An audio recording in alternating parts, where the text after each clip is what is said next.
समय सारा है क्या चका चित स्वभावाय भावाय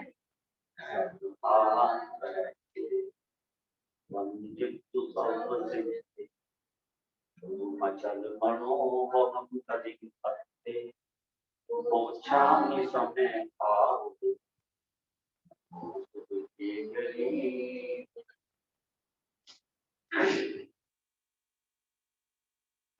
ग्रंथादिराज समय सार और इसके चौथे कलश के भावार्थ पर अपनी चर्चा चलेगी। पेज नंबर है 27। मिल गया सब लोगों को?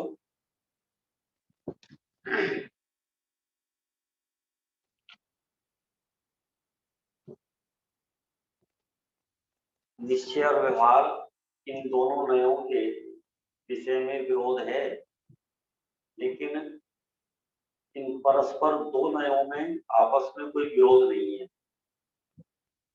ऐसे जो विषय में विरोध है, नयों के विषय में जो विरोध है, उस विरोध को दूर करने वाली जो जिनेंद्र भगवान की वाणी है, उसमें जो पुरुष श्रवण करते हैं वे नियम से आत्मा को देखते हैं, आत्मा का अवलोकन करते हैं। ये बात इस कलश में कही जा रही है। विस्तार से चर्चा तो बहुत कुछ भी है, लेकिन इसका भावार्थ अभी शेष है, इस पे अपन चर्चा कर रहे हैं। जिन वचन यानी जिनवाणी, जिन वचन और जिनवाणी में कोई अंतर नहीं है, पर्यायवाची नाम। तो ये जिनवाणी कैसी है कि स्यादवाद रूप है। इससे ये भी बात सामने आ रही है कि जिनवाणी कैसी होती है, जिनवाणी किसे कहते हैं। अन्य मत के लोग भी अपने शास्त्रों को शास्त्र कह सकते हैं, हमारे यहाँ भी शास्त्र कहलाते हैं। तो फिर हमारे शास्त्रों में उनके शास्त्रों में क्या अंतर है? जहाँ स्यादवाद में ऐसे कथन है, स्यादवाद शैली में वर्णन किया है, वे शास्त्र हैं। और जहाँ स्यादवाद शैली नहीं है, वे शास्त्र नहीं है। ठीक है ना? ऐसा तो जिन वचन है वो स्यादवाद रूप है। जहाँ दो नयों के विषय का विरोध है, जैसे कि जो सतरूप है वह असत रूप नहीं होता, जो एक होता है वह अनेक नहीं होता, जो नित्य होता है वह अनित्य नहीं होता, जो भेद रूप होता है वह अभेद रूप नहीं होता, जो शुद्ध होता है वह अशुद्ध नहीं होता, इत्यादि नयों के विषय में विरोध है। ख्याल में है ना? देखो, नयों के विषय में भी विरोध क्यों बन रहा है? ये जो नित्य नित्य, एक अनेक, भेद अभेद, ये जो धर्म है, ये धर्म वस्तु में पाए जाते हैं, है ना? तो जैसा वस्तु में पाया जा रहा है वैसा ही नए वर्णन कर रहे हैं। माने जो दो नयों का विषय है, तो वो विषय रूप विरोध वो वस्तु में ही पाया जा रहा है। वस्तु में ही परस्पर विरोधी धर्म पाए जाते हैं। तो जैसे धर्म पाए जा रहे हैं, तो नए तो उन विरोधी धर्मों का वर्णन कर रहे हैं, यानी उन धर्मों को बता रहे हैं। धर्मों से धर्मी की पहचान कराई जा रही है। कल में है ना?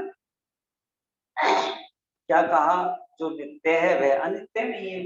माने द्रव्य को देखो तो नित्य है, जो नित्य है वो अनित्य नहीं, जो अनित्य है वह नित्य नहीं है, माने पर्याय अनित्य है तो वह नित्य नहीं है। ठीक है? हर वस्तु में ये दो धर्म होते हैं। ठीक है? एक द्रव्य रूप धर्म होते हैं, एक पर्याय रूप धर्म होते हैं।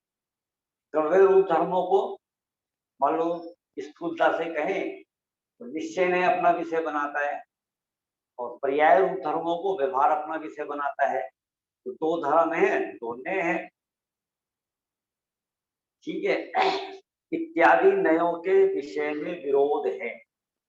वहां जिन वचन कथनचित विवक्षा से सत असत रूप, एक अनेक रूप, नित्य अनित्य रूप, भेद अभेद रूप, शुद्ध अशुद्ध रूप, जिस प्रकार विद्यमान वस्तु है उसी प्रकार कहकर विरोध मिटा देता है।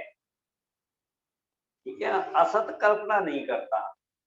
अब ऐसा नहीं है कि जैसे अनित्य है या भेद है, ये ऐसा नहीं है कि वस्तु में है नहीं। ठीक है, असत कल्पना नहीं है, माने ये दोनों धर्म वस्तु में है, नित्य भी वस्तु में धर्म है और अनित्य भी वस्तु में धर्म कल में है ना। ऐसा तो क्या कहा, जिस प्रकार विद्यमान वस्तु है, माने वस्तु में जैसे धर्म है, जैसी वस्तु है, उसी प्रकार कहकर विरोध मिटा देता है। असत कल्पना नहीं है। जिन वचन द्रव्यार्थिक और पर्यायार्थिक दोनों नयों में प्रयोजन वश द्रव्यार्थिक नय को मुख्य करके उसे निश्चय कहते हैं और अशुद्ध द्रव्यार्थिक रूप पर्यायार्थिक नय को गौण करके व्यवहार कहते हैं। ठीक है, अब प्रश्न ये है कि आप एक को निश्चय कह रहे हो, एक को व्यवहार कह रहे हो। निश्चय माने मुख्य, व्यवहार माने गौण। निश्चय माने यथार्थ, व्यवहार माने अयथार्थ, व्यवहार माने उपचार। ठीक है, तो आप व्यवहार को उपचार क्यों कह रहे हो ऐसा, ठीक है ना। तो उसका समाधान ये प्रयोजन बस। तो प्रयोजन बस क्या हुआ कि निश्चय नय को मुख्य करके, द्रव्यार्थिक नय को मुख्य करके उसे निश्चय। ठीक है, अब हमारा यहाँ प्रयोजन क्या है, हमारा प्रयोजन आत्मा को प्राप्त करने का है, आत्मा को जानने का है। ठीक है ना, तो इस प्रयोजन की सिद्धि कैसे होगी, इस प्रयोजन की सिद्धि निश्चय नय से होगी। इसलिए हम क्या करेंगे कि निश्चय नय मुख्य कर देंगे और व्यवहार नय को पूर्ण कर देंगे। लेकिन कहीं कहीं व्यवहार भी मुख्य होता है। ठीक है ना, व्यवहार को मुख्य किया जाता है, लेकिन यहाँ अपना जो लक्ष्य है तो उस लक्ष्य की प्राप्ति निश्चय नय से होती है, इसलिए वह मुख्य है। ऐसे जिन वचनों में जो पुरुष रमण करते हैं, ठीक है, कैसे जिन वचनों में कि एक मुख्य है और एक गौण है, ये जिन वचन नहीं कि दोनों ही मुख्य हैं, दोनों ही एक जैसे हैं, ये मुख्य नहीं है। ख्याल में कैसा है कि निश्चय नय का विषय, निश्चय नय का विषय ऐसा है कि ऐसा ही है, अन्य नहीं। ठीक है, और व्यवहार नय का विषय कैसा है, नहीं, ये फिर गड़बड़ कर रहे हो, पहले भी कई बार कहा है, व्यवहार नय का विषय है ऐसा है नहीं, कहा जाता है। ठीक है ना, तो इस प्रकार से अंगीकार करना, जिन वचनों को अंगीकार करना है इस प्रकार से, क्योंकि जिनवाणी निश्चय और व्यवहार रूप से निबद्ध है। जिनवाणी में निश्चय और व्यवहार सर्वत्र बिना नय के कोई बात नहीं कही गई है। ठीक है ना, ये हमारे विवेक पे निर्भर करता है। स्वाध्याय करने की भी कला होती है, 72 कला पुरुष की। ठीक है, जैसे वो कलाएं हैं ना, साइकिल चलाना भी एक कला है, पैसा कमाना भी एक कला है, शिल्प कला है, ठीक है, ज्ञान विज्ञान कला है। तो ऐसा ही हम कहते हैं कि शास्त्राभ्यास करने की भी कला होती है, हर किसी को ये कला नहीं पता होती है। ठीक है, इसमें क्या मुख्य करना, क्या गुण करना, कहाँ किस जिन वचन को कैसे अंगीकार करना। जो कहीं तो क्या है, शरीर को भी आत्मा का कहा जाता है, ठीक है, और कहीं राग को भी आत्मा का नहीं कहा जाता, क्योंकि राग का तो आत्मा से पूर्ण नजदीक का संबंध है। या ये कहो कहीं तो राग को आत्मा का कहा जाता है, ठीक है, और कहीं ज्ञान को भी आत्मा का नहीं कहा जा रहा है। कभी एक चीज का निषेध किया जाता है और कभी उसी चीज की स्थापना की जाती है। ठीक है ना, कितनी कुशलता चाहिए, कितना विवेक चाहिए, कितनी सावधानी चाहिए। तो जिनवाणी को पढ़ने की, शास्त्राभ्यास करने की भी एक कला होती है। ठीक है, और वो कला कैसे आती है, कला लोक में कोई भी कला प्राप्त करने के लिए क्या चाहिए, क्या चाहिए, केवल रुचि चाहिए और कुछ नहीं। समझ में आया कि नहीं आया? एक बालक है, साइकिल चलाना कोई आसान काम थोड़ी ना है। ठीक है, आप देखो कितना बैलेंस बनाना पड़ता है, दो पहियों पे साइकिल चलाना है, साइड में कुछ ठीक है सपोर्ट नहीं है, तो वो भी एक कला है कि नहीं कला है। लेकिन जिसमें लगन होती है ना, तो वो साइकिल चलाना सीख जाता है। मैं तो कहता हूँ आप छोटी से छोटी कहीं भी ले लो, जो भाई लोग बैठे हैं, आप लोग जवे तोड़ सकते हो, जवे ठीक है नहीं तोड़ सकते, आप तोड़ोगे ना तो आपको बड़ी मुसीबत नजर आएगी। तो हमने कहा नहीं आपको तोड़ नहीं है, हमें नहीं पता आप कैसे नहीं, आपको तोड़ना सीखोगे ठीक है। तो हजार दसियों बार आप तोड़ोगे ना, आप थक के हार जाओगे और झुंझला जाओगे, या मेरे बस की काम नहीं है। तो ये भी एक कला है, समझ में आएगी नहीं है? तो ये कलाएं तो कुछ भी नहीं है, जो कला जिनवाणी के पठन पाठक, ठीक है ऐसा। क्या कहा, ऐसे जिन वचन में जो पुरुष रमण करते हैं वे इस शुद्ध आत्मा को यथार्थ प्राप्त कर लेते हैं। ठीक है, इस प्रकार से नयों से के माध्यम से मुख्य गुण की विवक्षा को समझते हुए हे उपादेय सहित, ठीक है ना, हित अहित रूप का विचार करते हुए रुचि पूर्वक जो स्वाध्याय करते हैं, तो ऐसे जीव आत्मा को प्राप्त कर लेते हैं। ये आत्मा को प्राप्त करने की ये भी एक कला है, ठीक है ना। अन्य सर्वथा एकांतवादी सांख्य आदि उसे प्राप्त नहीं कर पाते, क्योंकि वस्तु सर्वथा एकांत पक्ष का विषय नहीं है। वस्तु में तो अनेकांत है, अनेकांत माने वस्तु में अनेक धर्म है, तो ठीक है अनेकांत, ठीक है अनेकांतात्मक वस्तु, तो वस्तु में अनेक धर्म है। तो अनेक धर्म भी दो प्रकार के, एक तो अविरोधी धर्म है, ज्ञान है, दर्शन है, सुख है, साहित्य है, फल है, ठीक है ये भी अनेकांत है ना। और नित्य है, अनित्य है, एक है, अनेक है, भेद है, अभेद है, ये भी अनेकांत है, ठीक है ना। अब तो वस्तु तो नित्य नित्यात्मक है, वस्तु तो भेदा भेदात्मक है, वस्तु तो ठीक है एकानेक रूप है।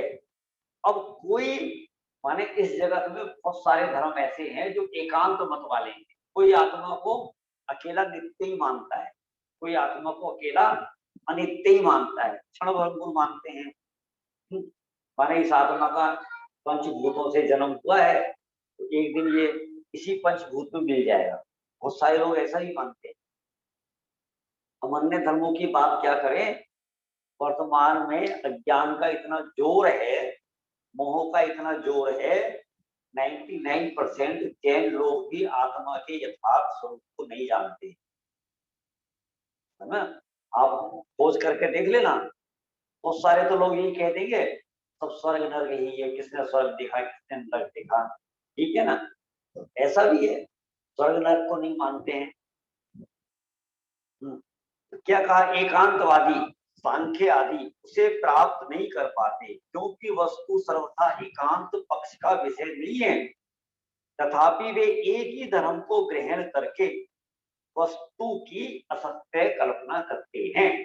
वस्तु की असत्य कल्पना क्यों होगी, क्योंकि वस्तु तो अनंत धर्मात्मक है और तुम उसको एकांत से स्वीकार कर रहे हो, इसलिए वस्तु की असत्य का आत्मा को कोई सर्वथा नित्य माने तो ये आत्मा की असत्य कल्पना है, या आत्मा को कोई सर्वथा अनित्य मानता है तो ये आत्मा की असत्य कल्पना है, ठीक है। तो जो वस्तु जैसी है उसको वैसा स्वीकार करना, उसका नाम सत्य कल्पना है। जब हमारे ज्ञान में, हमारे सिद्धांत में, हमारी मान्यता में, हमारे निर्णय में वस्तु यथार्थ नहीं होगी, तो फिर उसको आप प्राप्त भी नहीं कर सकते, ठीक है ना। ऐसा जो असत्यार्थ है, बाधा सहित है, मिथ्या दृष्टि है। इस प्रकार ये आपका यहाँ चौथा कलश पूरा हुआ।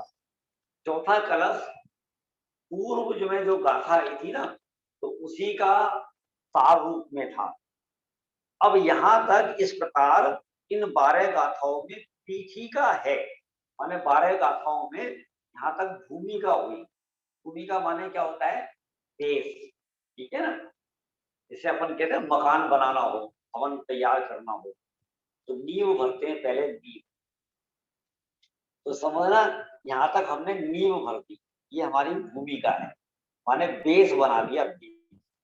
अब आगे समझना इसी का ही विस्तार आएगा। ठीक है। भूमिका की कीमत ज्यादा होती है। मान लो आपको बहुत अच्छा भव्य महल बनाना हो और बेस यदि अच्छा नहीं है, बेस यदि कमजोर है, तो वो महल कभी भी टिकने वाला नहीं है। ठीक है। इसलिए यहाँ पर ये भी सावधान करना चाहते हैं, यदि आपकी यहाँ तक कोई कचास हो, कोई बात समझ में नहीं आ रही हो, कहीं कोई भूल रह गई हो, तो आप 12 गाथाओं को एक बार और अच्छे से पढ़ लेना। वैसे तो क्या है, आपके सामने 2 बार हो चुका, क्योंकि एक बार तो हमने पढ़ा था, उसके बाद संयम जी ने लिया था, संयम ने वापस मुख्य मुख्य पॉइंट लिए थे। ठीक है ना। दोबारा आपको रिपीट हुआ था। तो सही मायने में तो देखो, यहाँ तक ये आपका समय सार पूरा हो जाता है। इसके बाद तो विस्तार रुचि वालों के लिए समय सार है। ठीक है। अब आचार्य शुद्ध ने को प्रधान करके निश्चय सम्यक का स्वरूप कहते हैं। माने निश्चय सम्यक दर्शन का स्वरूप शुद्ध ने की प्रधानता से कहा जाता है। तो क्या सम्यक दर्शन का स्वरूप अशुद्ध ने की प्रधानता से भी होता है? होता है। ठीक है। सम्यक दर्शन, सम्यक ज्ञान, सम्यक चारित्र्य मोक्ष मार्ग कहलाते हैं। मोक्ष मार्ग भी 2 प्रकार का, एक निश्चय मोक्ष मार्ग, एक व्यवहार मोक्ष मार्ग। ठीक है। जैसे देव शास्त्र गुरु का सिद्धांत सम्यक दर्शन कहलाता है, तो ये व्यवहार व्यवहार मोक्ष मार्ग है। 7 तत्वों का सिद्धांत सम्यक दर्शन है, 9 पदार्थों का सिद्धांत सम्यक दर्शन है, ये व्यवहार सम्यक दर्शन। लेकिन यहाँ आपको शुद्ध ने की प्रधानता से निश्चय सम्यक दर्शन का स्वरूप बताया जा रहा है। निश्चय सम्यक दर्शन किसे कहते हैं? अशुद्ध ने की, व्यवहार ने की प्रधानता में जीवादि तत्वों के सिद्धांत को सम्यक तो कहा है। कहाँ कहा है? सिद्धांत ग्रंथों में कहा है, तत्वार सूत्र में कहा है। जीवा जीवाश्रम समझना मोक्ष तत्व, ये 7 तत्व हैं। तत्वार प्रधानम सम्यक दर्शनम, 7 तत्वों के सिद्धांत को सम्यक दर्शन कहते हैं। ठीक है ना।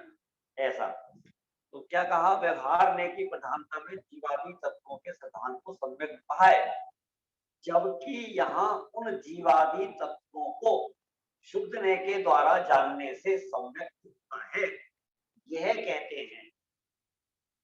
अब देखे ना, 7 तत्वों के सिद्धांत को सम्यक दर्शन कहा है, तो ये व्यवहार सम्यक दर्शन भी कह रहे हैं साथ में, और साथ में वो ये भी कह रहे हैं कि उन्हीं जीवादि तत्वों को शुद्ध ने के द्वारा जानने पर निश्चय सम्यक दर्शन होता है। ठीक है। 7 वहां भी है और 7 यहाँ भी है। ठीक है। जीवादि तो फिर वहां व्यवहार, यहाँ निश्चय क्यों है? तो यहाँ कहने में 7 आ रहे हैं, लेकिन शुद्ध ने से 7 नहीं है। शुद्ध ने से 7 तत्वों में एक, 7 तत्वों में एक, उसका नाम है शुद्ध ने से 7 तत्वों के सिद्धांत को निश्चय सम्यक दर्शन कहते हैं। अभी आगे अपन इसका खुलासा करेंगे। देखो, 7 तत्वों को कोई व्यवहार की दृष्टि से देखेगा, व्यवहार की निगाह से देखेगा, तो 7 दिखाई देंगे। और इन्हीं 7 तत्वों को कोई निश्चय ने की, शुद्ध ने की दृष्टि से देखेगा, तो इसमें एक दिखाई देगा, है ना। अब जैसे मिठाई की दुकान पर, ठीक है, भेद की दृष्टि से देखोगे तो आपको अलग अलग मिठाइयाँ, ये मिठाई अलग है, ये मिठाई अलग। मिठाई समझ रहे, मिठाई माने मिठास। ठीक है ना। मीठी, मीठापना, मीठापना। ठीक है। अब देखना, जैसे बर्फी है, बर्फी की में मिठाई है, रसगुल्ले में मिठाई है, तो मिठाई 2 प्रकार की, एक प्रकार की। तो भाई बर्फी में मिठाई माने मीठा, मीठा क्या डाला है? बर्फी में क्या डाला है? शक्कर डाली है। रसगुल्ले में क्या डाला है? शक्कर डाला है, शक्कर ही पड़ी है। अगर पेड़े में क्या है? पेड़े में मिठाई क्या है? शक्कर है। ठीक है। तो व्यवहार से देखोगे, व्यवहार के नजरिए से देखोगे, तो आपको मिठाई 50 तरह की दिखाई देगी।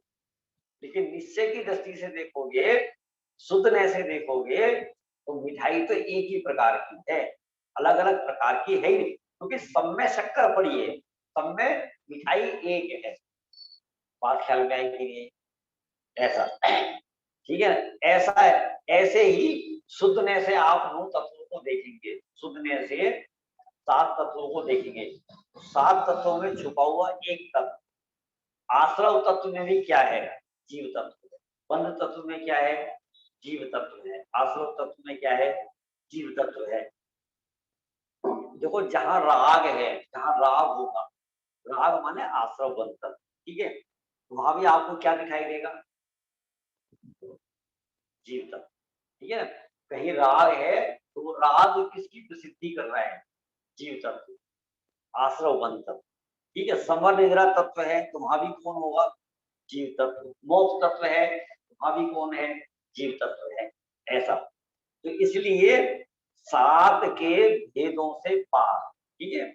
शुद्धने से 7 तत्वों को देखना, शुद्धने से 7 तत्वों का श्रद्धान करना, माने क्या?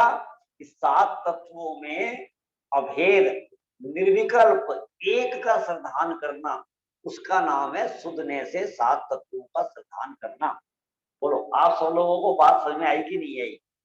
अभी अपन ने जो दृष्टांत दिया ना, ठीक है, क्यों विपिन भैया, विवेक बिहार, समझ में आया ना? आ गया ना? ठीक है, क्योंकि यहाँ पर है ना अपने को विरोध जैसा दिखाई दे रहा है।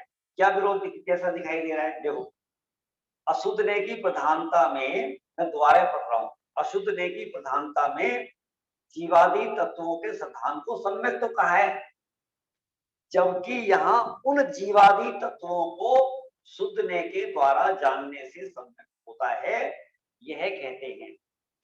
अब जीवादि तत्वों को अशुद्धने से जानना, ये एक अलग दृष्टि है, और उन्हीं जीवादि तत्वों को शुद्धने से जानना, ये एक अलग दृष्टि है। माने आपको 7 दिखाई दे रहे हैं, ठीक है, तो वो अशुद्धने है, और उन 7 में यदि आपको एक दिखाई दे रहा है तो वो आपको शुद्ध नहीं। समझ में आया कि नहीं? अब जैसे हमारे कर्णान योग आदि के ग्रंथ हैं, तो कर्णान योग में भी जीवों को दिखाया है, जीव को ही दिखाया है, ठीक है। वहां जीव को कैसे दिखाया है? वहां जीव को ऐसे दिखाया है कि पहले गुण स्थान वाला जीव, ये राजा श्रेणी है, ये चौथे गुण स्थान वाला जीव, ठीक है। मुनिराज हैं, छठे 7वें गुण स्थान वाले जीव। तो गुण स्थान वाला जीव, जीव समास वाला जीव, मार्गणाओं वाला जीव, 5 इंद्रिय वाला जीव, 1 इंद्रिय वाला जीव, 2 इंद्रिय वाला जीव, तरस जीव, स्थावर जीव, नारकी जीव, देखो वहां जीव दिखाया कि नहीं दिखाया? तो वहां भी जीव दिखाया है और समय सार में भी जीव दिखाया है। तो वहां जो जीव दिखाया है वो अशुद्धने से दिखाया है ना? देखो देखने का नजरिया समझ में आ रहा है कि नहीं आ रहा? अशुद्धने से देखना और शुद्धने से देखना, माने राग सहित देखना, पर्याय सहित देखना, संयोगों से सहित देखना, ठीक है ना? तो वो अशुद्धने से देखना है। अब क्या है कि जो कर्णन योग आदि के ग्रंथों में कितने प्रकार से जीव दिखाया, तो क्या आप वहां उसको शुद्धने से देख सकते हो? शुद्धने से कर्णन योग के ग्रंथों में जो दिखाया है ना, कि उन सब में रस, स्थावर, एक इंद्रिय, गुण स्थान, मारण स्थान, उन सब में कॉमन पाया जाने वाला अभेद जीव, उसका नाम है शुद्धने से जीव, शुद्धने वाला जीव। बात समझ में आई कि नहीं आई? ऐसा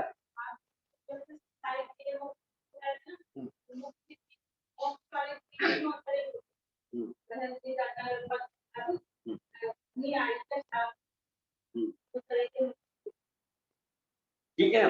तो अब ये जैसे संसारी मुक्त है, मुक्त जीवों में भी भेद हो सकते हैं, संसारी जीवों में भी भेद है, ठीक है ना? तो ये जो नाना प्रकार के जीव, देखो प्रमत्त अप्रमत्त नहीं है, ठीक है, ये भी अशुद्ध जीव है। प्रमत्त अप्रमत्त नहीं है, ठीक है ना, ये भी अशुद्ध जीव है। शुद्ध जीव कैसा है? शुद्ध जीव तो वो बस ज्ञायक है, ज्ञायक है, वो शुद्ध है, ठीक है, वो तो बस जो है बस वो ही है। तो उसको अब ऐसा कि ऐसा अनुभव करना, उसका नाम शुद्ध नहीं है, उसका नाम शुद्ध नहीं। ख्याल में आप एक विकल्प खड़ा करते हो, एक वस्तु में एक धर्म से जानते हुए विकल्प खड़ा कर रहे हो ना, आप है ना, ज्ञान ज्ञान गुण की अपेक्षा से आत्मा देखो, ज्ञान गुण की, तो अकेले ज्ञान गुण की अपेक्षा से देख रहे हो तो वो भी अशुद्ध ने है, सही में ना, क्योंकि अकेला ज्ञान गुण वाला तो आत्मा है नहीं, दर्शन गुण वाला है। ऐसे ऐसे अनंत धर्मों सहित अभेद आत्मा को देखना, जानना या उसको पकड़ना, उसका नाम है सुधने से आत्मा को जानना। समझ में आई कि नहीं आई बात? तो ख्याल में आ रहा है, नहीं आ रहा? कठिन तो नहीं लग रहा ना आपको? असल में क्या है, इस जीव ने अनादि काल से इस आत्मा को अशुद्धने से ही देखा है, अशुद्धने से। जैसे तैसे ये जीव चैन कुल में भी जन्म ले लेता है, जिनवाणी भी पढ़ लेता है, जान लेता है, लेकिन अशुद्धने का व्याख्यान, अशुद्धने के का उपदेश बहुत है, ठीक है, और विस्तार है। शुद्धने में विस्तार नहीं, शुद्धने में अपन क्या विस्तार करें, शुद्धने से तो आत्मा जैसा है तो वैसा ही है, ठीक है। अब ये जीव यहाँ तक भी आता है तो अशुद्धने में अटक कर रह जाता है, ऐसा। यहाँ तो शुद्धने से दिखाने की बात है। क्या कहा, यहाँ उन जीवादि तत्वों को शुद्धने के द्वारा जानने में सम्यक होता ये कहते हैं। टीकाकार इसकी सूचना रूप 3 श्लोक कहते हैं, ठीक है। अभी टीकाकार किसकी सूचना रूप 13वें नंबर की गाथा में आचार्य कुंद निश्चय सम्यक दर्शन की बात करेंगे। शुद्धने से सम्यक दर्शन क्या चीज है, शुद्धने वाला सम्यक दर्शन क्या है, ठीक है ना। उससे पहले टीकाकार अमृत चंद्राचार्य 3 कलशों के माध्यम से उस गाथा की सूचना कर रहे हैं कि अब आपके सामने ऐसी एक गाथा आने वाली है, ऐसी सूचना कर रहे हैं, है ना। उनमें से प्रथम श्लोक में यह कहते हैं कि व्यवहार ने को कथनचित प्रयोजनवान कहा है, तथापि वह कुछ वस्तुभूत नहीं है। वस्तुभूत नहीं है माने ठीक है, कथनचित प्रयोजनवान है लेकिन सारभूत नहीं है, समझ में है कि नहीं? ऐसा मार्ग में आता है, ठीक है, मार्ग में आता है लेकिन मंजिल नहीं, मार्ग में आएगा, ठीक है। जैसे क्या है कि मान लो कोई शिखर जी जाना है, पहली बार जा रहा है, तो हम उससे कहते हैं देखो भाई रास्ते में ये स्टेशन आएंगे, लेकिन उतरना नहीं, ये आएंगे लेकिन वो सारभूत नहीं है, ठीक है।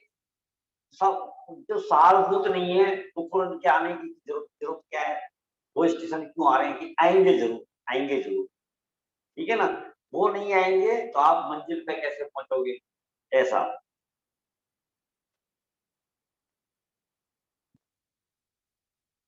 5वें नंबर का कलश, मुझे ना कि तर्ज नहीं आती,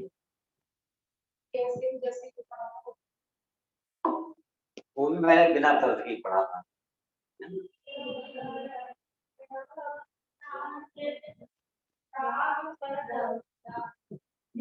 निहितानाम् अंतःस्थावलंबा तदपि परमर्थम चिच्चमत्कार मात्रम परविरहितमन्ता पश्यताम नैष किंचित। ठीक है, आप लोग इसकी तर्ज पकड़कर, ठीक है ना, आप इसको पढ़ने का अभ्यास कर लें, है ना। तर्ज ना अलग अलग प्रकार की होती है, कोई अनुष्टुप है, पालनी है, दोहा है, छप्पे है, चौपाई है, टोला है, तो इसकी भी कला होती है पढ़ने की। श्लोकार देखो, श्लोकार जो व्यवहार में है वह यद्यपि इस पहली पदवी में, पहली पदवी में माने जब तक शुद्ध स्वरूप की प्राप्ति नहीं हो जाती तब तक जिन्होंने अपना पैर रखा है, माने पहली पदवी में जिन्होंने अपना पैर रखा है, ऐसे पुरुषों को अरे रे हस्तावलंबन तुल्य कहा है।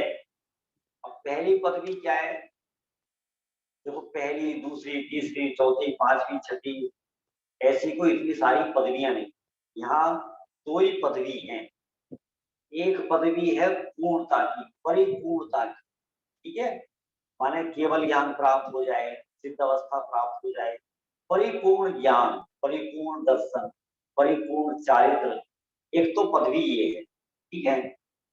जब तक उस पूर्णता की प्राप्ति नहीं होती है, उससे पहले एक पदवी वो है, बस, तीसरी कोई पदवी नहीं। तो यहाँ ये कह रहे हैं कि पहली पदवी में जिन्होंने अपना पैर रखा है, माने पूर्णता से पहले निचली भूमिका वाले, अथवा अपन ये कहें, हाँ मैं ये कह रहा था, अथवा अपन ये कहें, एक तो होती है साध्य दशा और एक होती है साधक दशा।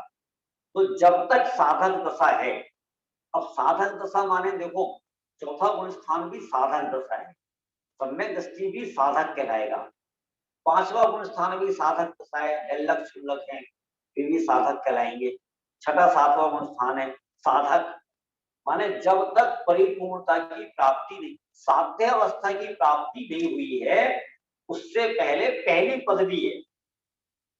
अब जिन लोगों ने पहली पदवी में कदम रखा है, उन लोगों के लिए व्यवहार में कथनचित प्रयोजनवान है, ठीक है। अब ये बात समय सार कह रहा है, जो लोग ये कहते हैं ना कि व्यवहार को उड़ा दिया, व्यवहार को उड़ा दिया, समय सार में व्यवहार का निषेध करते हैं, निश्चय ने की प्रधानता से, देखो साफ साफ लिखा है कि जिन्होंने पहली पदवी में कदम रखा है, ऐसे लोगों के लिए, अब सोचो, जब तक केवल ज्ञान नहीं होता है, जब तक परिपूर्णता की प्राप्ति नहीं होती है, तब तक व्यवहार में प्रयोजनवान है, प्रयोजनवान है, समझ में है कि नहीं है? ऐसा। अब जैसे आत्मा भोजन करता है कि नहीं करता है, आत्मा भोजन को छूता है कि नहीं छूता है, प्रश्न है देखो हमारा। आत्मा भोजन करता है, ठीक है, नहीं करता ना, छूता भी नहीं है, ये बात यथार्थ है। तो फिर हमें अशुद्ध भोजन का त्याग करना चाहिए कि नहीं करना चाहिए? आत्मा तो भोजन को छूता भी नहीं है, खाता भी नहीं है, ठीक है ना। तो फिर अशुद्ध भोजन, जब आत्मा छूता ही नहीं है, तो हमें अशुद्ध भोजन छोड़ने की क्या आवश्यकता है? आप जो मर्जी खाओ ना, क्योंकि आत्मा तो खाता ही नहीं है। नहीं, ऐसा नहीं, ख्याल में है ना। अभी अपन साधक अवस्था में, निचली भूमिका में, ठीक है, ये बात ठीक है, आत्मा छूता नहीं। जिस दिन आत्मा भोजन करना छोड़ देगा, ख्याल में ना, क्षुधा वेदनीय कर्म का अभाव हो जाएगा, असाता वेदनीय कर्म का अभाव हो जाएगा। जब ये दूसरी भूमिका में कदम रखेगा, तब आप भोजन, अशुद्ध भोजन भी छोड़ दोगे, समझ में है कि नहीं है? एक अवस्था ऐसी होती है, एक अवस्था, ठीक है ना, पहली पहली अवस्थाएं, कि जहां आत्मा अशुद्ध भोजन को छोड़ने का प्रबल भाव करता है और शुद्ध भोजन करने का प्रबल भाव करता है, शुद्ध भोजन, मुझे शुद्ध भोजन करना चाहिए, ये प्रबल भाव होता है। लेकिन एक अवस्था ऐसी आती है, छठा सातवां गुण स्थान की अवस्था ऐसी होती है, जहां शुद्ध भोजन के त्याग की भी वो भावना रखती है, हे भगवान, ये जो मुझे शुद्ध भोजन करना पड़ रहा है ना, ये भी कब छूटे।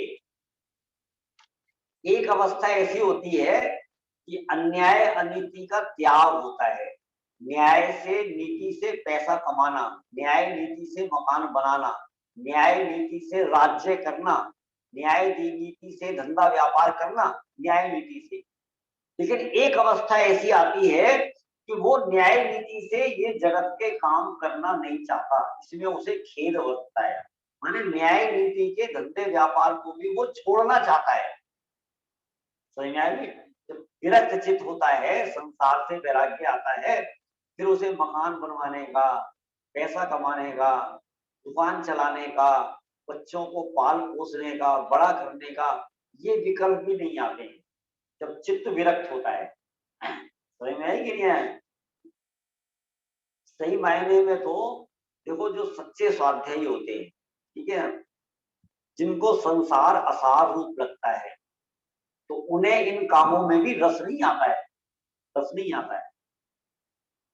मैं सच कह रहा हूँ, ठीक है। कुछ लोग ऐसे हैं यहाँ पर कि जो 10 साल से स्वाध्याय करते हो, कुछ लोग ऐसे होंगे जो 10 महीने से स्वाध्याय कर रहे हैं, और कुछ लोग ऐसे भी होंगे जो भी 10-12 दिन से स्वाध्याय कर रहे हैं, ठीक है। पता है, ज्ञान के साथ साथ वैराग्य गारंटी से आता है। आप नहीं भी चाहोगे ना तो भी आपको वैराग्य है। एक बात बताऊं आपको, अभी 9 बजे के बाद है ना, शायद कोई है ना टीवी देखे, और कोई उसका प्रिय सीरियल आता होगा ना, शायद वो देखे। हो सकता है कि आप 9 बजे के बाद है ना व्हाट्सएप चलाओ, फेसबुक चलाओ, ठीक है। और हो सकता है स्वाध्याय से पहले, जब तक आप इस स्वाध्याय से नहीं जुड़े थे ना, इस टाइम पे आप कोई टीवी सीरियल देखा करते थे, फिल्म देखा करते थे, या कोई गेम खेला करते थे, या गप्पे लड़ाया करते थे, ठीक है। लेकिन अब आप 8 से 9 तक ये कोई काम नहीं करते, कम से कम इतना तो वैराग्य आया ना। आपको 8 से 9 बजे तक ऐसा कोई काम करने का भाव नहीं आता, भाव नहीं आता। टीवी देखने का, मोबाइल चलाने का, व्हाट्सएप का, फेसबुक का कोई भाव नहीं आता। यदि कोई भी है ना, कोई आपके घर में आ भी जाए, भैया क्यों आ गया, क्यों आ गया, कोई बीच में बोले तो आप है ना, अरे क्यों डिस्टर्ब कर रहा है। आप 8 से 9 बजे तक देखो, इतना इतनी तो विरक्ति आई ना।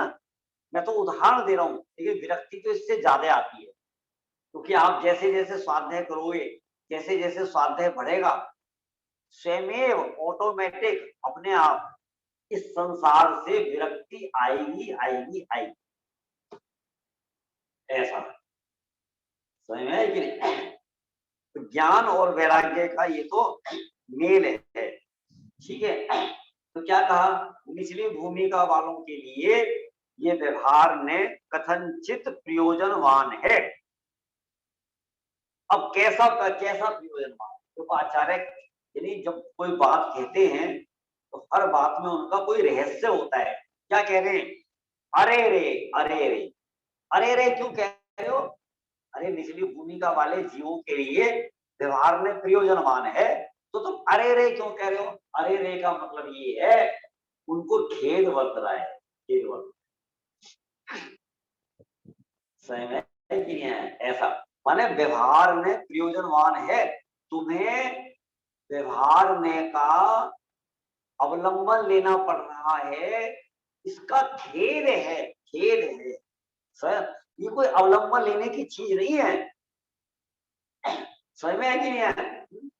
अपना कोई प्रिय है, मित्र है, ठीक है ना, और उस पर चला नहीं जा रहा है, उसके पैर में चोट लगी हुई है, या फोड़ा हो गया है, या मांस फट गया है, ठीक है ना, और मैं उसे बैसाखी दे रहा हूं, मैं उसे बैसाखी दे रहा हूं, ठीक है। तुम इस बैसाखी को लेकर चलना, अरे रे रे, तुम्हें इस बैसाखी से चलना पड़ रहा है, सोचो आप, समझ में है कि नहीं। कथनचित प्रयोजनवान है, ठीक है।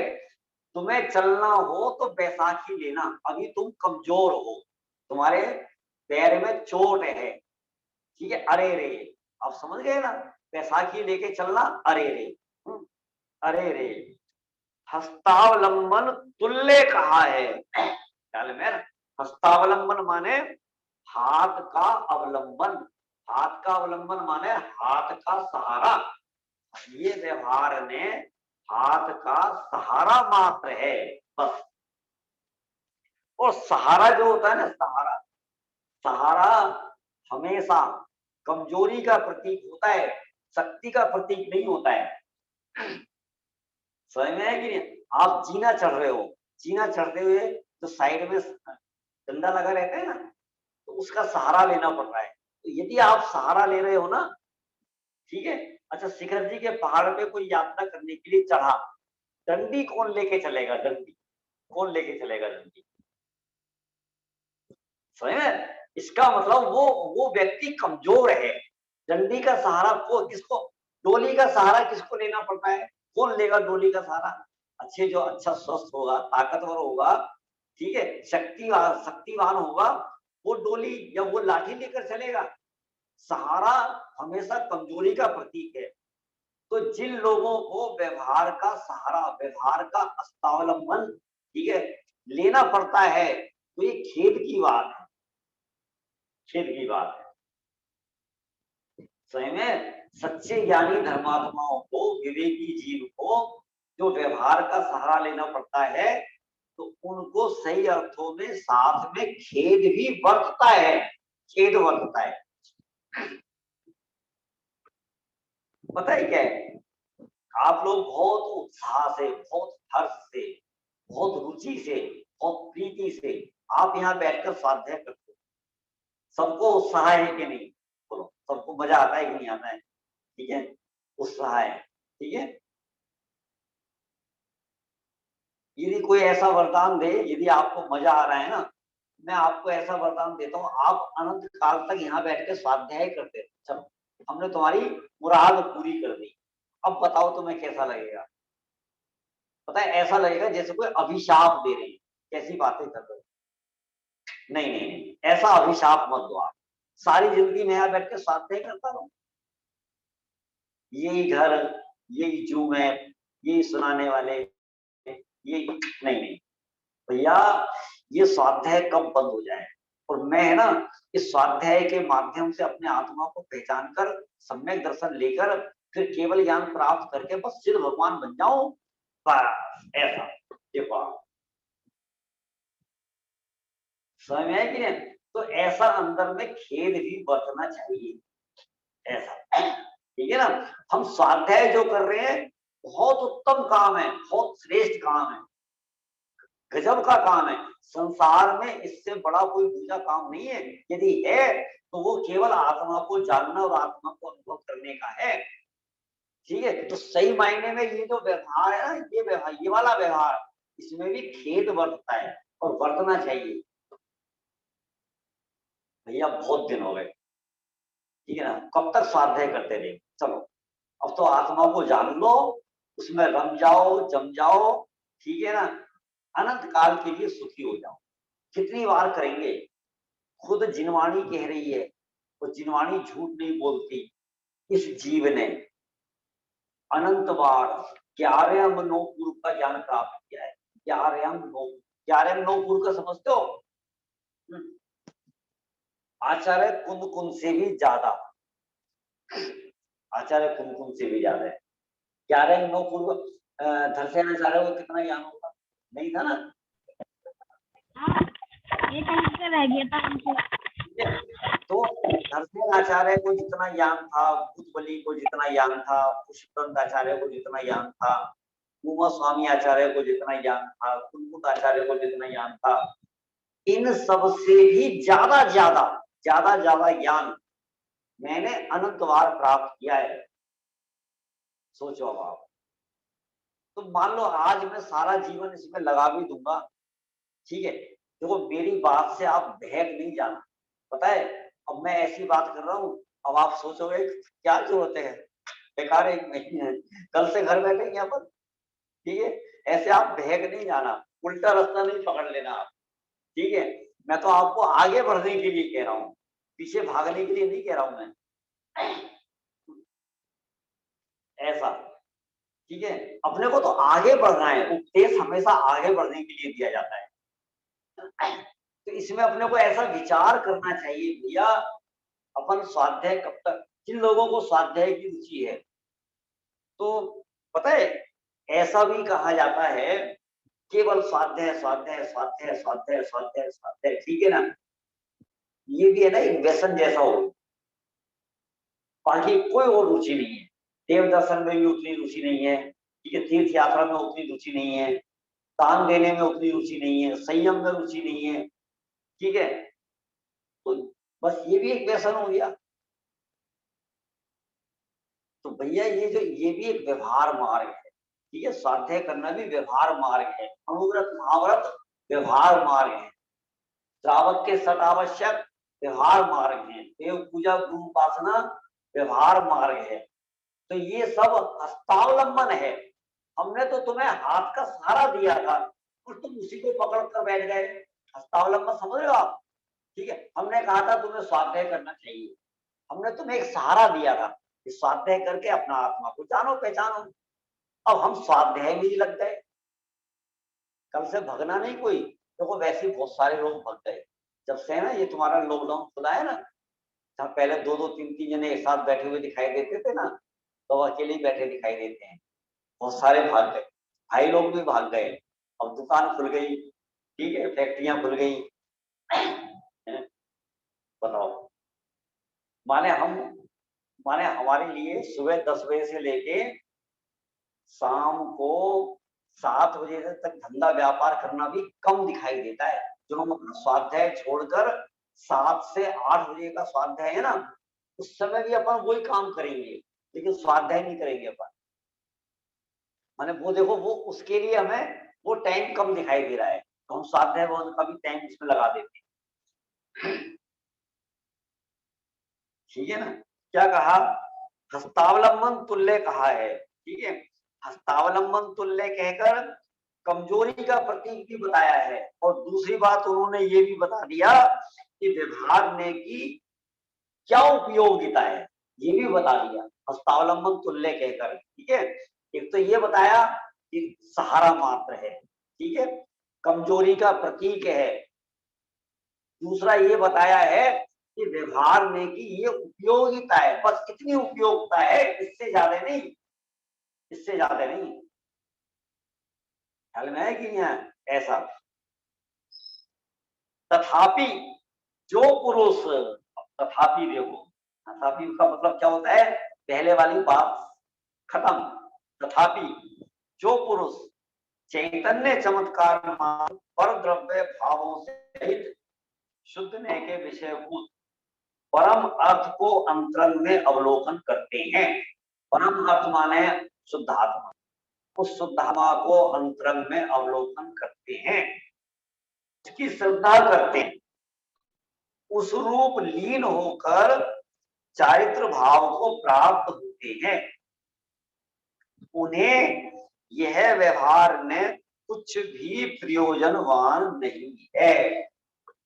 समझ में है कि यह जो पुरुष चैतन्य चमत्कार मात्र पर द्रव्य पर भावों से रहित होकर अकेले शुद्धात्मा को जानते हैं, बाकी दुनिया में किसी को नहीं जानते, अकेले शुद्धात्मा में रमण करते हैं, बाकी कहीं रमण नहीं करते, अकेले आत्मा को जानते हैं, बाकी किसी को नहीं जानते, ऐसे लोगों के लिए ये व्यवहार में कुछ भी प्रयोजनवान नहीं है।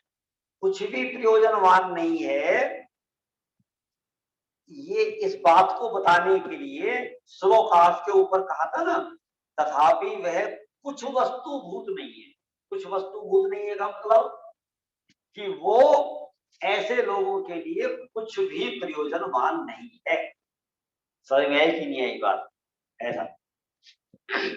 ठीक है, समझ में आ गया ना यहाँ तक, किसी को कोई प्रश्न तो नहीं है ना। चलो अब आगे देखो आप। शुद्ध स्वरूप का ज्ञान, श्रद्धान तथा आचरण होने के बाद अशुद्ध में कुछ भी प्रयोजनकारी नहीं है। ठीक है, कब कार्यकारी नहीं है, कि जब आपके शुद्ध स्वरूप का माने, शुद्ध स्वरूप कहो, शुद्धात्मा कहो, एक ही बात है। जिस दिन आपको उसका ज्ञान, श्रद्धान, आचरण ये हो गया, ठीक है ना। बाहुबली ने कितने साल खड़े होकर तपस्या की थी, लगातार 1 साल, ठीक है। आदिनाथ भगवान ने 1000 वर्ष, ठीक है ना, आदि आदि, ठीक है। तो अब जब उन्होंने अपने शुद्धात्मा को प्राप्त कर लिया, तो अब इन सब चीजों की सिद्ध भगवान को एरिया समिति से चलने की जरूरत है क्या, भाषा समिति से बोलने की जरूरत है क्या, एक करवट से सोने की जरूरत है क्या, बोलो। ठीक है, अनंत भगवान को लगा लो आप, अनंत भगवान को सब चीज अनुव्रत है, महाव्रत है, ठीक है, सत आवश्यक है, इन सब चीज की जरूरत है क्या, आप समझे ना। तो जिन्होंने अपने शुद्धात्मा को परिपूर्णता से जान लिया है और परिपूर्णता से उसी में रम जम गए, ठीक है, उन लोगों को अशुद्ध ने कुछ भी प्रयोजनकारी नहीं है, माने व्यवहार अशुद्ध ने का जो विषय है ऐसा। अब सुनो एक बात तो सुनो, अब ये पार हमारे सामने आ गया, आत्मा को जानना, आत्मा में रमना जमना, आत्मा का सम्मान करना, ठीक है, एक काम तो ये है, ठीक है, एक को शामिल कर लेना। इसको छोड़कर अब जो भी आप काम करोगे ना, जो भी काम करोगे वो सारा अशुद्ध नय के खाते में है। अब आप पूछोगे साहब अशुद्ध नय के खाते में क्या है, अशुद्ध नय किसे कहते हैं, अशुद्ध नय का विषय क्या होता है, तो आज हमने आपको सारा बता दिया। आत्मा में रमना जमना उसको शुद्ध नय का विषय है। अभेद आत्मा का अनुभव करना, निर्विकल्प आत्मा में स्थिर हो जाना, उसका नाम शुद्ध नय, बस।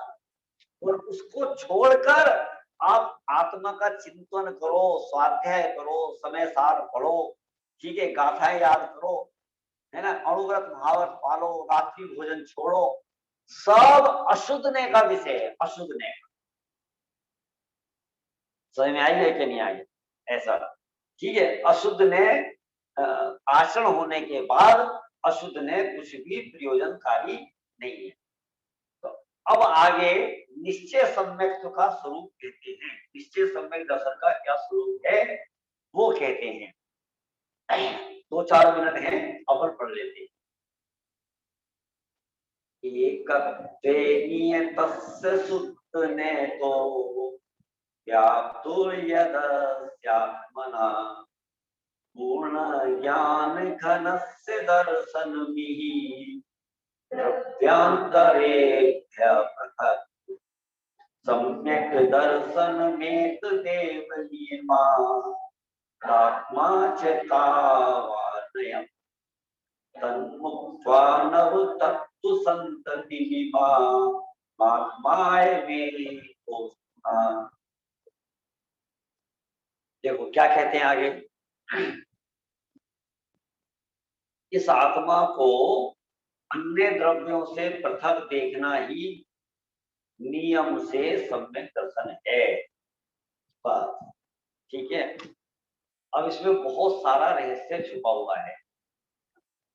इस आत्मा को शरीर से भिन्न देखना, कर्मों से भिन्न देखना, रागादि से भिन्न देखना, है ना, ज्ञानावर्णादि कर्म से रहित देखना, माने सबसे रहित देखना, पर द्रव्यों से रहित देखने का मतलब ये है। माने देखो सुने, हमें यदि सम्यक दर्शन करना है ना, सम्यक दर्शन करना है तो आप है ना पर द्रव्यों से सहित देखना बंद कर दो पहले, आज से और अभी से। मैं शरीर वाला, मैं गोरा, मैं मोटा, मैं पतला, मैं मनुष्य, मैं रागी, तो रागी माने तुम रागी देख रहे हो ना, तो तुम पर द्रव्य से सहित देख रहे हो। और यहाँ आचार्य ये कह रहे हैं कि इस आत्मा को पर द्रव्यों से रहित देखने का नाम निश्चय सम्यक दर्शन है। मेरा मकान, मेरी दुकान, मेरा परिवार, मेरा बेटा, ये सब है ना, आप क्या कर रहे हो कि आप अपने आत्मा को पर द्रव्य से सहित देख रहे हो, सहित देख रहे हो। समझ में है कि नहीं, है ना, आप रहित देखना बंद करो पहले, चलो सहित, सॉरी, सहित देखना बंद करो पहले, तब तुम्हें सम्यक दर्शन। अभी तो शरीर से भिन्न हम आत्मा को देख ही नहीं पा रहे हैं, तो कदाचित शरीर से भिन्न देखते ना। सुनो, मैं तो कहता हूँ कि आप जैसे पढ़ते हो ना, पढ़ने के साथ साथ प्रैक्टिकल करें, अपन अनुभव करें, ठीक है। एक तो जिन लोगों को कोरोना हो गया था, ठीक है, तो उन लोगों ने अपने आप को कैसा देखा, कोरोना सहित, कोरोना पर द्रव्य है कि सह द्रव्य, अपने आप को कोरोना से सहित देखना, माने इस आत्मा को पर द्रव्य से सहित देखना, ठीक है, एक बात। अच्छा, जिन लोगों को कोरोना नहीं हुआ तो वो लोग कैसे देखते थे, मेरे को कोरोना ना हो जाए, कोरोना ना हो जाए, कोरोना ना हो जाए, ठीक है। तो उनको कोरोना हुआ नहीं, फिर भी वे लोग इस आत्मा को परद्रव्य से सहित देख रहे हैं। स्वयं किए हैं वो भी परद्रव्य से सहित देख रहे हैं। कोरोना ना हो जाए, कोरोना ना हो जाए। आत्मा को कोरोना होता ही नहीं है। ये आत्मा तो सदा काल परद्रव्य से रहित है। तो कोरोना में क्या होता है कि बुखार होता है, ठीक है। तो बुखार क्या होता है, एक फीवर होता है, उष्णता होती है, तो वो आत्मा को छूता नहीं है। और हो गया तो मुझे कोरोना हो गया, ऐसा, ठीक है। इस आत्मा को परद्रव्य से रहित देखना, मैं आपको एक होमवर्क दे रहा हूं, बस इतना सही, ठीक है। इस आत्मा को परद्रव्य से रहित देखना, इसका रहस्य क्या है, इसकी गंभीरता क्या है, इसकी मार्मिकता क्या है। कल जब अपन समय सार पे स्वाध्याय करेंगे ना शाम को, तब तक आप केवल इतनी सी बात पे विचार करना कि इस आत्मा को परद्रव्य से रहित, इस दुनिया में आपके जितने भी दुश्मन है ना, ठीक है, तो उनसे रहित देखना, तो आनंद आएगा, आनंद आएगा, ठीक है। लेकिन इस दुनिया में जितने हमारे मित्र हैं, जितने हमारे इष्ट जन हैं, माता पिता हैं, भाई बहन हैं, पत्नी पति हैं, माने उनसे भी रहित देखना, उनसे भी रहित देखना, तब तो मजा आएगा। यदि आप है ना दुश्मनों से तो रहित देख रहे हो और मित्रों से सहित देख रहे हो, तो मजा नहीं आएगा। फिर अपन ने इस आत्मा को परद्रव्य से रहित क्या देखा, और सुनो, ख्याल में है कि नहीं है? अरे मैं तो देव शास्त्र गुरु से भी जुदा तत्व हूँ, भिन्न तत्व हूँ, मेरे लिए तो वो भी परद्रव्य है, मैं उनसे भिन्न तत्व हूँ, भिन्न तत्व। तो में है कि नहीं है? इसका नाम है परद्रव्यों से भिन्न। 6 डाला की पंक्ति है, परद्रव्यंते भिन्न आप में रुचि सम्यक तू भला है, ऐसा। होमवर्क सबको समझ में आ गया? हमारा होमवर्क मिल गया सबको। कल शाम तक आपको क्या चिंतन करना है कि इस आत्मा को परद्रव्यों से रहित देखना है। सही है ना? देखो आपके सामने घर में है ना एक नोटों की गड्डी दिखाई देगी, गड्डी। क्या करना है, मैं तो इससे भिन्न हूं। आपके शरीर पे है ना, मान लो सोने का कड़ा है, सोने का कुंडल है, सोने की अंगूठी है, सोने की चेन है, वो भले ही वो 50,000 की है, मैं तो इस परद्रव्य से भिन्न हूं, भिन्न हूं, ठीक है। जब यानी आप शीशा देखोगे ना, दर्पण, उसमें क्या दिखाई देगा, शरीर दिखाई देगा। तो उस समय भी ये विचार करना कि जो इस शीशे में दिखाई दे रहा है ना, तो मैं तो इससे भी भिन्न हूं, ऐसा विचार करना। मजा आ जाएगा आपको, मजा आ जाएगा, ठीक है ना, ऐसा। चलो समय हो गया है, आज की चर्चा को यहाँ पर विराम देते हैं।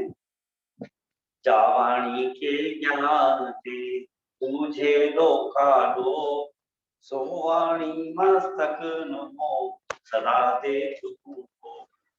नमो हरियाणम, नमो अणम, नमो आयरियाणम, नमो वज्रायाणम, नमो लोके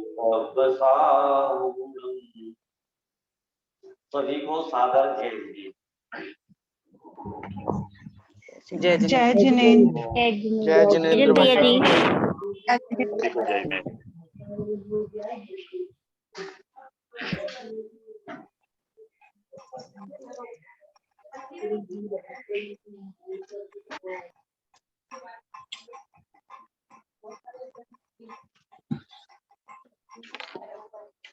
अच्छा, एक मिनट है।